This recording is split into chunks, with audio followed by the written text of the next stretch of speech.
Hello students, welcome to lesson number 6, My Childhood. Now, can you think of any scientists who have also been statesmen? Well, for one, Homi Bhabha was a scientist as well as a statesman. Albert Einstein and Thomas Jefferson, all these people have been scientists as well as statesmen. APJ Abdul Kalam, whose projects in space, defense, and nuclear technology guided India into the 21st century, became our 11th president in 2002. In his autobiography, he speaks of his childhood. Well, Abdul Kalam's biography is titled Wings of Fire, and the chapter My Childhood talks about his childhood, that is APJ Abdul Kalam. He was the President of India and a great scientist too. APJ talks about his upbringing, his parents, his siblings. He also tells us about his friends and all those things that influenced his childhood. Now let us begin with our reading.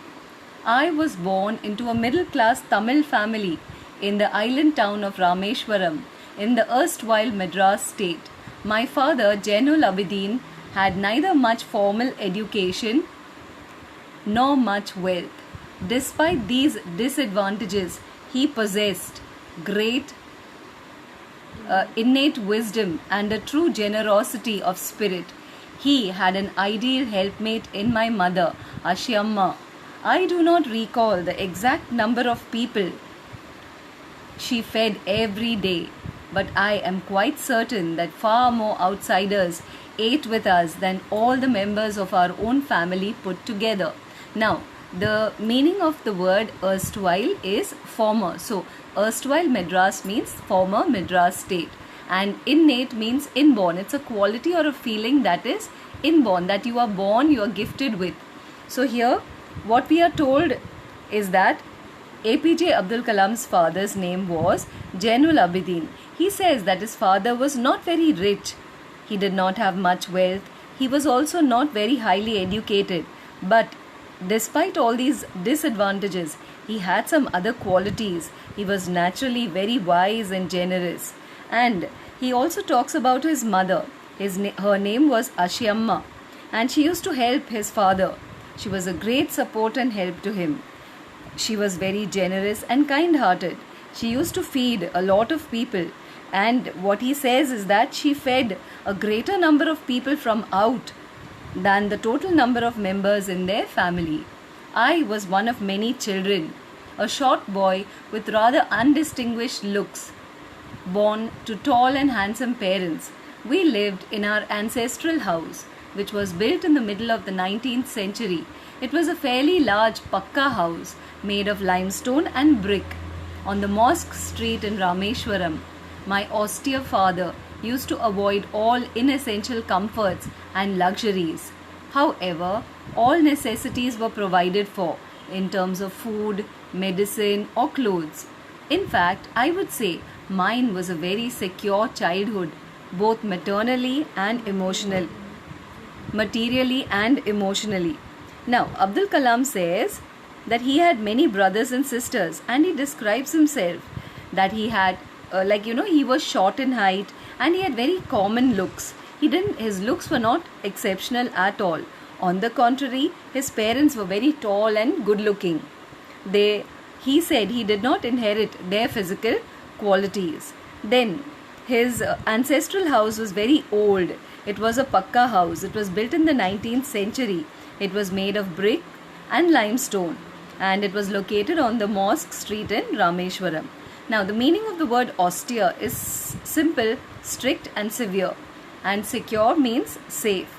Materially means in terms of all the essential things we require, clothes, food, medicine, shelter, and emotionally means in terms of love and affection. Now, let's continue reading further. The Second World War broke out in the year 1939 when I was 8 years old. For reasons I had never been able to understand, a sudden demand for tamarind seeds erupted in the market. I used to collect the seeds and sell them to a provision shop on Mosque Street.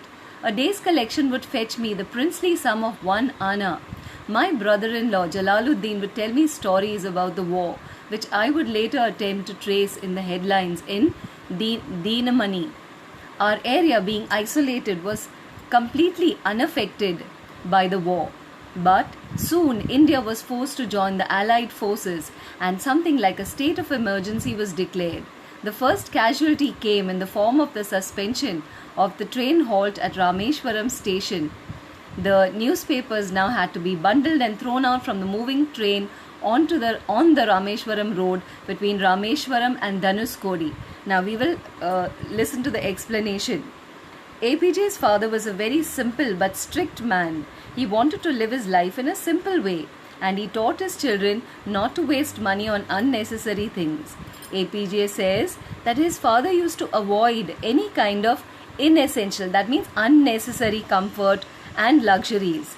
He provided them with all the necessary things, but they fulfilled his needs, and it shows that he also had the quality of gratitude. Now, APJ was 8 years old when the Second World War broke out in the year 1939. So we can calculate that he was born in the year 1931. And he also says tamarind is a kind of a fruit. It's a souring agent which is used in making making food digestible and also tasty. And princely sum is a generous amount. And an anna is an old Indian coin worth about 6 paise. So he says that suddenly there was a demand for tamarind seeds in the market, and so he used to collect those tamarind seeds and sell them to a provision shop located on the Mosque Street. He would earn a small sum of 1 anna, which equals 6 paise, but he calls it a princely sum because in those days it was very great and valuable. By today's standards it would be nothing, but he's very ironic about the amount, that it was very meager. But at that time, that 1 anna meant a lot of money. So, APJ Abdul Kalam's brother Jalaluddin used to tell him stories of the ongoing World War, and then later he used to read the newspaper Dinamani and used to look for the news of the same stories.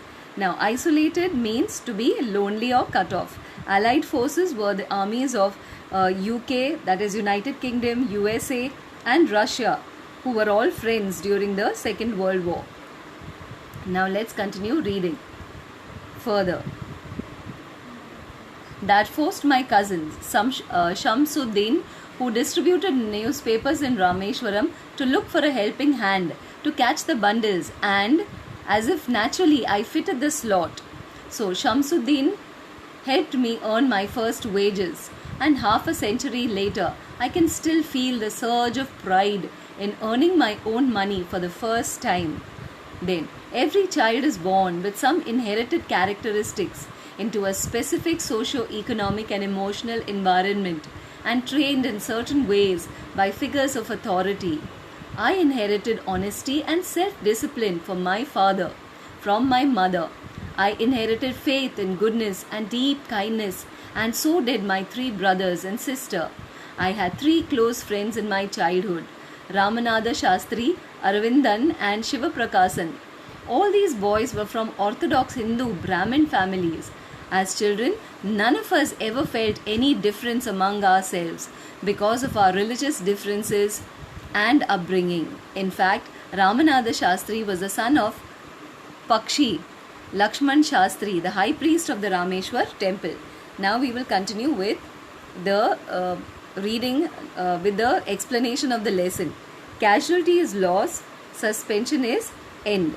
So here, the first impact of the World War II on the people of Rameshwaram was the cancellation of the train stopping at Rameshwar station. Earlier, the train which came from India used to stop at Rameshwaram and then further went to Dhanushkodi. But now that stop was cancelled, and so the train went from India to Dhanushkodi without stopping at Rameshwaram. And on account of this, the newspaper bundle which used to come from Rameshwaram was thrown out of a moving train as it reached the Rameshwaram road. So, filled the slot is fit into a place very easily.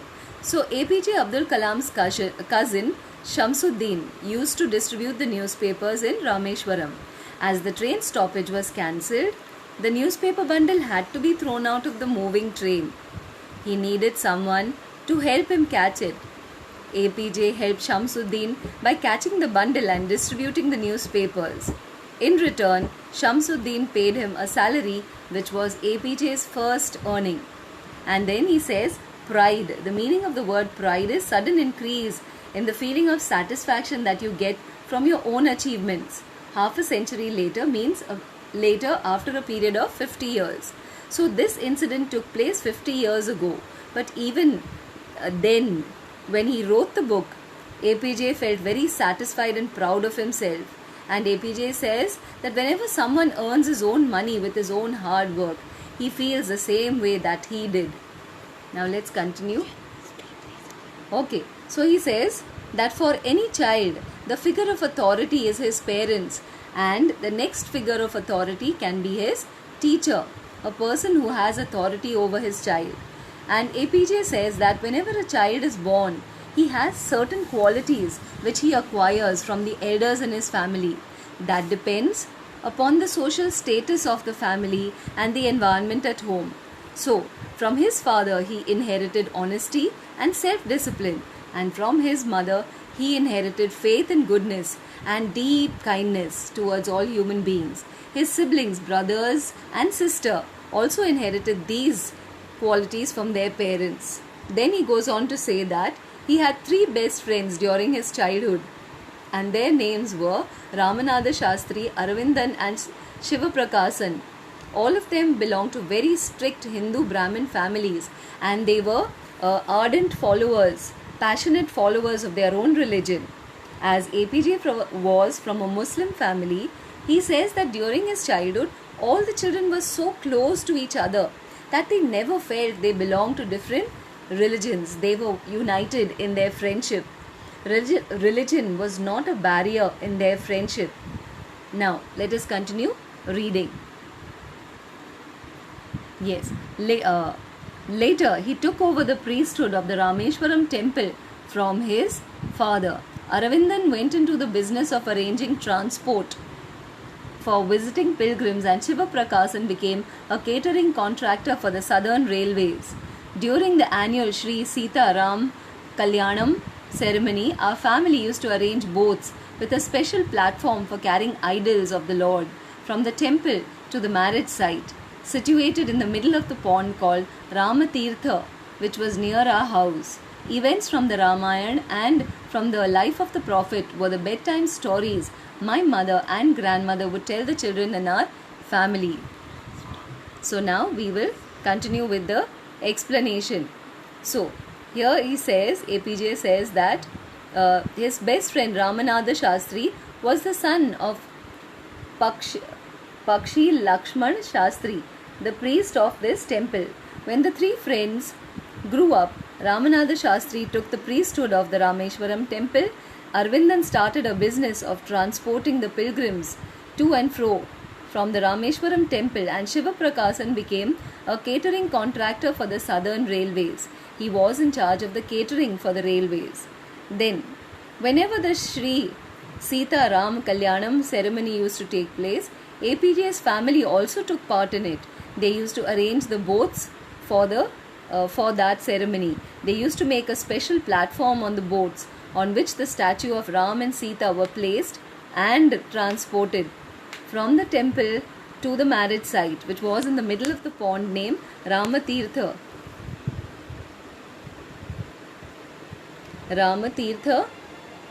The pond was near APJ's house. When he was growing up, he never thought that there was any difference between Hindus and Muslims, as they all participated in the Hindu festivals wholeheartedly.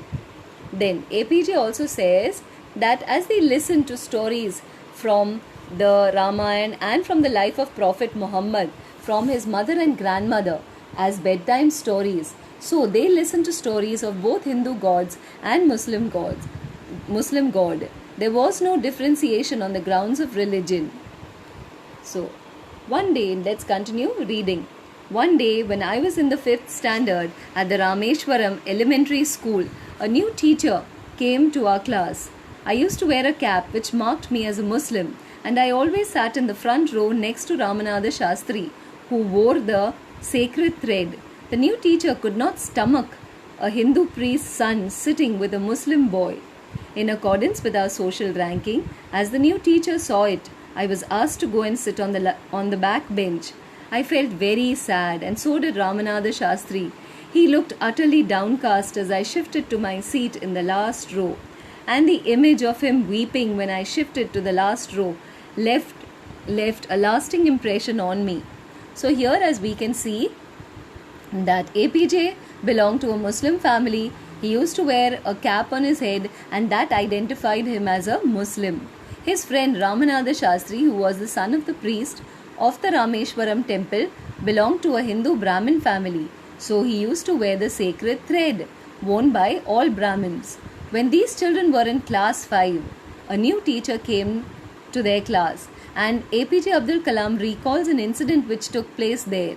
Could not stomach means could not tolerate, and downcast means very sad or depressed. Now the new teacher, who could not tolerate that a Hindu priest's son was sitting next to a Muslim boy, so he told APJ to go and sit on the last bench as he belonged to a lower rank of society.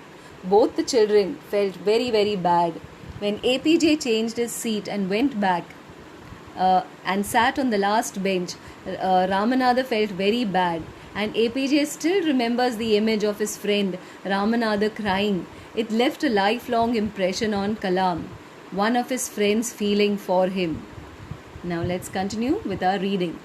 After school, we went home and told our respective parents about the incident. Lakshman Shastri summoned the teacher and in our presence told the teacher that he should not spread the poison of social inequality and communal intolerance in the minds of innocent children. He bluntly asked the teacher to either apologize or quit the school and the island. Not only did the teacher regret his behavior, but the strong sense of conviction Lakshman Shastri conveyed ultimately reformed this young teacher. So let's continue with the explanation. The meaning of the word summoned is to be called.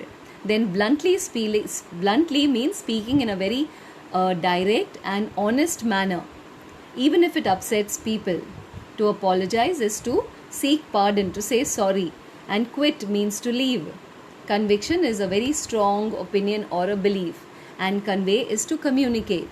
So when both the children went home and told their parents about what had happened at school, then Ramanatha's father, Lakshman Shastri, called the new teacher and scolded him and told him not to kill the children's friendship by putting poisonous discrimination of caste and religion into their innocent minds. Lakshman Shastri was very clear about his beliefs, and he told the teacher, either you say sorry, apologize to the children for the wrong you have done, or leave the school and this island. The teacher said sorry as he realized his mistake, and due to Lakshman Shastri's determination and his thoughts about religion, his own thoughts and feelings changed. Now, so let's continue here. On the whole, the small society of Rameshwaram was very rigid in terms of the segregation of different social groups. However, my science teacher, Shiva Subramanya Iyer, though an orthodox Brahmin, was a very conservative, with a very conservative wife, was something of a rebel. He did his best to break social barriers so that the people from varying backgrounds could mingle easily. He used to spend hours with me and would say, Kalam, I want you to develop so that you are on par with the highly educated people of big cities. One day he invited me to his home for a meal. His wife was horrified at the idea of a Muslim boy being invited to dine in her ritually pure kitchen. She refused to serve me in her kitchen. Shiva Subramanya Iyer was not perturbed, nor did he get angry with his wife. Okay, so let's continue the explanation here. Rigid is to be very strict. Segregation is separation. Orthodox means one who follows the religion strictly, and conservative is very traditional. Rebel is in opposition, and mingle means interacting with each other. On par is at the same level. So, the division of society into 4 groups, the Brahmin, the Kshatriyas, the Vaishyas and the Shudras, they were strictly followed in Rameshwaram. And Abdul Kalam's science teacher, Shiva Subramanya Iyer, was a very religious person, an orthodox Brahmin, but he was a rebellious type of a person. That means he did not follow the rules. So, he did not believe in caste distinction on the basis of, means caste distinction that others believed in.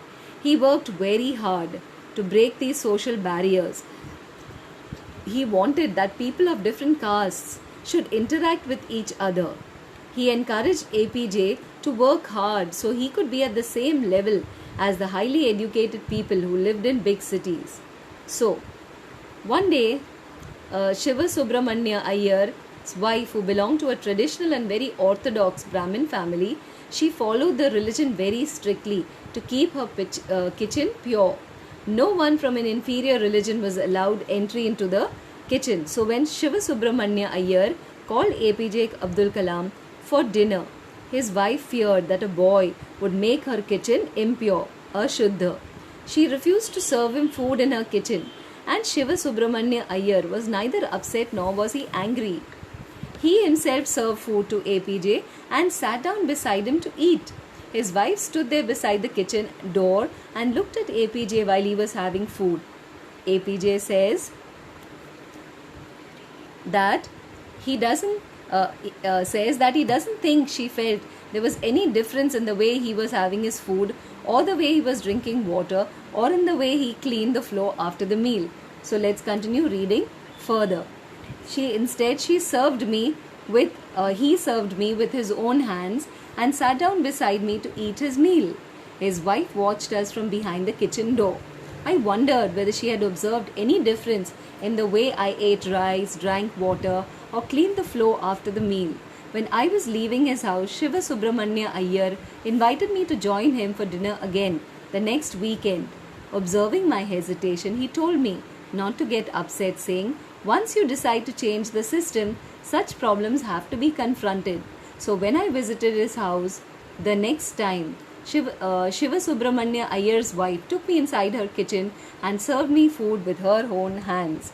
So here, as we can see, children, that even though initially Shiva Subramanya Iyer's wife refused to serve him food, so Shiva Subramanya Iyer himself served APJ and sat beside him, ate with him, while his wife stood behind the door and kept looking at him.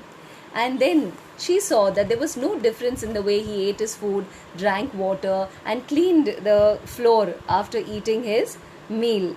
And so after completing the meal, as he was leaving, Iyer again invited him to another meal the next weekend.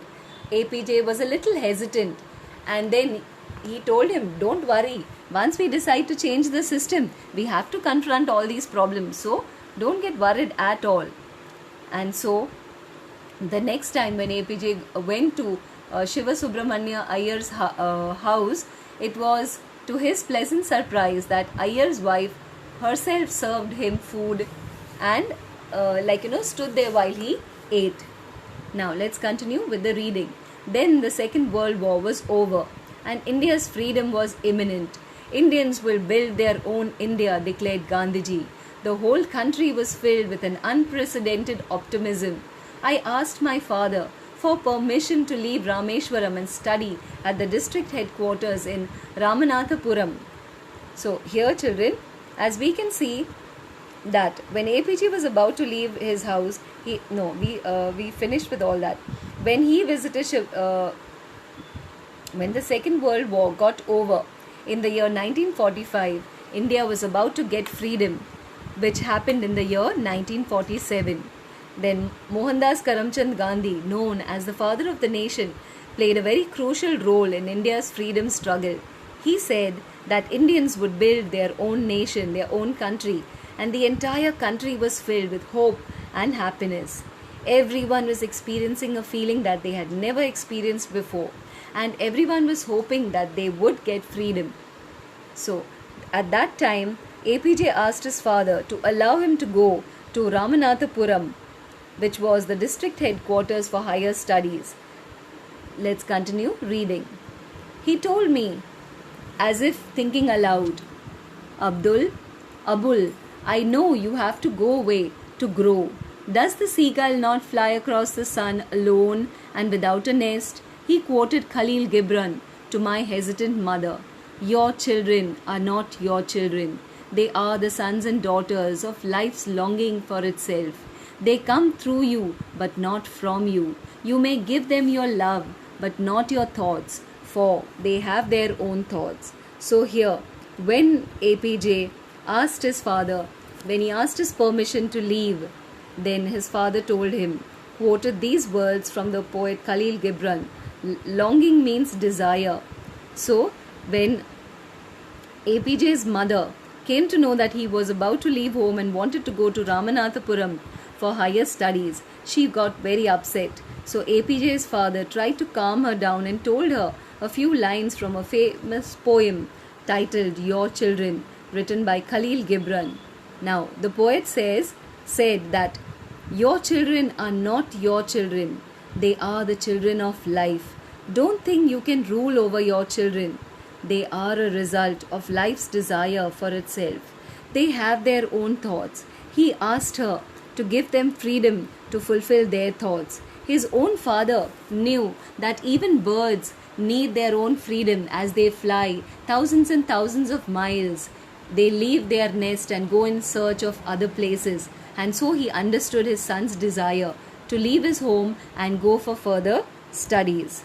So children, this was about APJ Abdul Kalam's childhood, how his whole character, his whole later life was shaped by his family, his parents, his friends. All that had a wonderful influence on him, and that gave him a very solid foundation for his life that he lived later on as he grew as an educated man and a wonderful scientist. He was also known as the Missile Man of India. So children, if you get the chance, then you must surely read his entire biography. Now let us go through the question and answers. Where was Abdul Kalam's house? Well, Abdul Kalam's house was located on the Mosque Street in the town of Rameshwaram in Tamil Nadu state. What do you think Dinamani is the name of? Give a reason for your answer. It is the name of Dinamani is the name of a newspaper. It's a vernacular daily.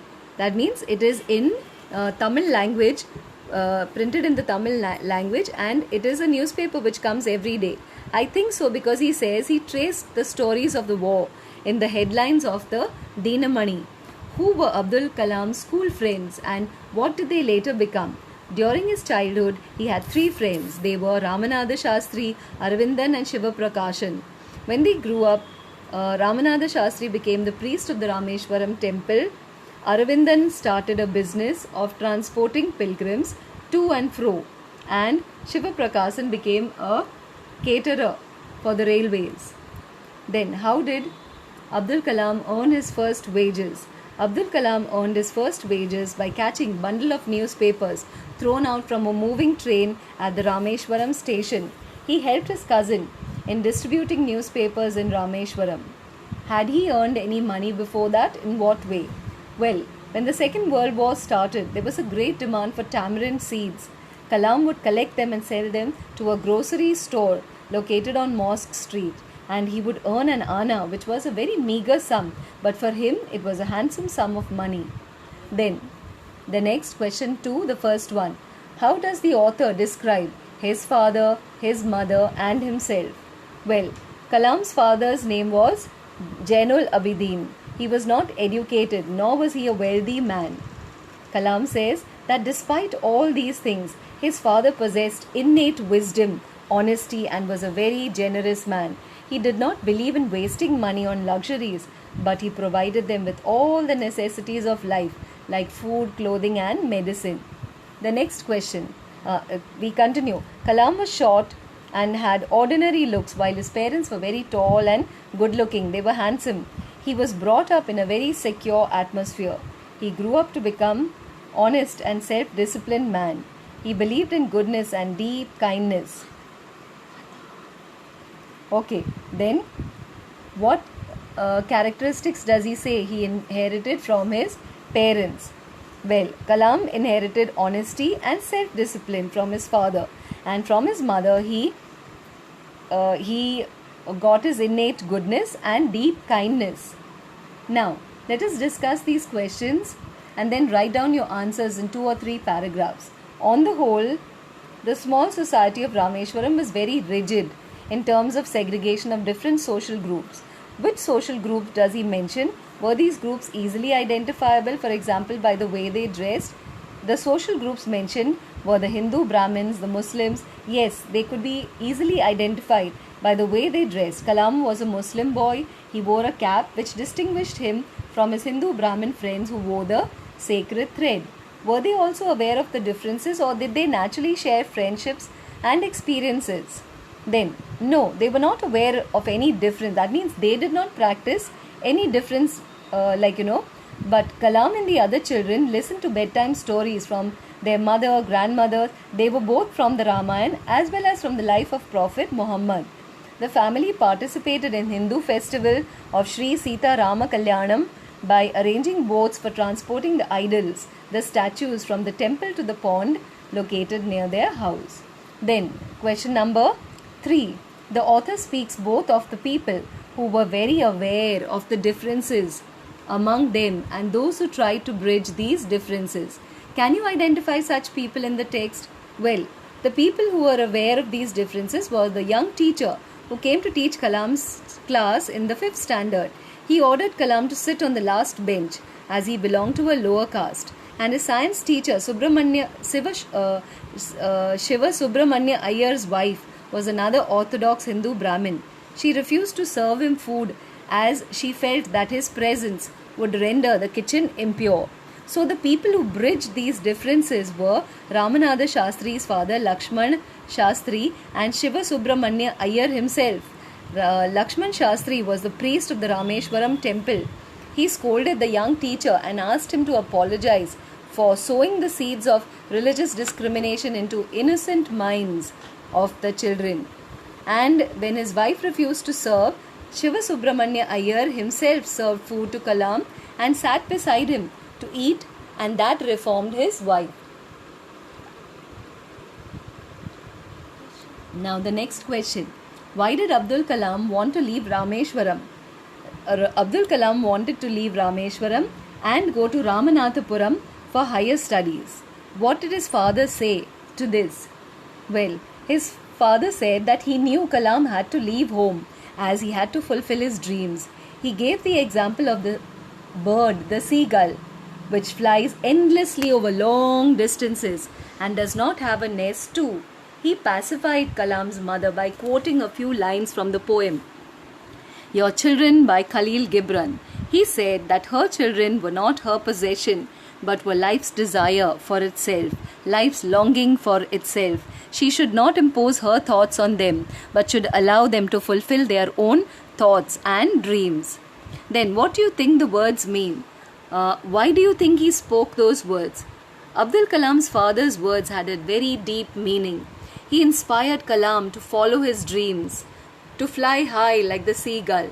He wanted him to pursue higher studies, and so he gave him the freedom. He allowed him to go to Ramanathapuram. He explained to Kalam's mother to allow him to go and pursue his higher education. He spoke these words to encourage Abdul Kalam and control the emotional attachment of his mother. Now let us do the grammar exercises. Find the sentences in the text where these words occur. So children, you must do this yourself. But the meaning, look these words up in a dictionary which gives examples of how they are used. That too you have to do it yourself. So you do some work, dictionary work. What are the things that can erupt? Now, this you have to do yourself. We'll go to the next one. Match the phrases in column A with their meanings in column B. Now, the first one, broke out, means began suddenly in a very violent manner. In accordance with means persons with power to make decisions. A helping hand means assistance, somebody who gives some help. Could not stomach means was not able to tolerate. And generosity of spirit means an attitude of kindness, readiness to give freely. Figures of authority means persons with power to make decisions according to a particular rule, principle, or a system. Now, form the opposites of the words. We need to use prefixes. So here, over here, we have un or in. So the first one is inadequate, then undemanding, unpatriotic, illogical. The next column is unacceptable, inactive, undisputed, and illegal. The third column, irregular, untrue, inaccessible, irresponsible. The next one, intolerant, impermanent, incoherent, and impossible. So these are words that you need to revise over and over again. Revise the sentences and change the verbs in brackets into the passive form. Now we've already done that grammar lesson, active and passive voice. So please revise those rules all over again before you attempt this. Now the first one, in yesterday's competition, the prizes give away by the principal. In yesterday's, I'll directly read the answers. In yesterday's competition, the prizes were given away by the principal. The second one, in spite of financial difficulties, the laborers were paid on time. The third one, on Republic Day, vehicles are not allowed beyond this point. Second-hand books are bought and sold on the pavement every Saturday. Number 5, elections to the Lok Sabha are held every 5 years. Number 6, our national anthem was composed by Rabindranath Tagore. Now, read the paragraph using the correct form of the verb. Rewrite the paragraph using the correct form of the verb given in brackets. Now, over here there are 2 paragraphs given. So, the first one, so you must read the paragraph first and then see how you have to rewrite it. How helmets. Nari Contractor was the captain and an opening batsman for India in the 1960s. The Indian cricket team went on a tour to the West Indies in 1962. In a match against Barbados in Bridgetown, Nari Contractor got seriously injured and collapsed. In those days, helmets were not worn. Contractor was hit on the head by a bouncer from Charlie Griffith. Contractor's skull had fractured. The entire team was deeply concerned. The West Indies players were worried. Contractor was rushed to the hospital. He was accompanied by Frank Worrell, the captain of the West Indies team. Blood was donated by the West Indies players. Thanks to the timely help, Contractor was saved. Nowadays, helmets are routinely used against bowlers. Now we go to the second paragraph. Oil from seeds. Vegetable oils are made from seeds and fruits of many plants growing all over the world, from tiny sesame seeds to big juicy coconuts. Oil is produced from cotton seeds, groundnuts, soya beans, and sunflower seeds. Olive oil is used for cooking, salad dressing, etc. Olives are shaken from the trees and are gathered up usually by hand. The olives are ground to a thick paste which is spread onto special mats. Then the mats are layered up on the pressing machine which gently squeezes them to produce olive oil. So I hope you found this lesson interesting. You will find the biography even more interesting. So if you get a chance, make sure you buy the book or read it, but make sure you read the book. So thank you, children. The dictation exercise, you can leave out this exercise, children. I want you to complete up to the exercise that we did. So make sure you read the lesson thoroughly several times. Write all the question answers in your fair book. Thank you and have a nice day.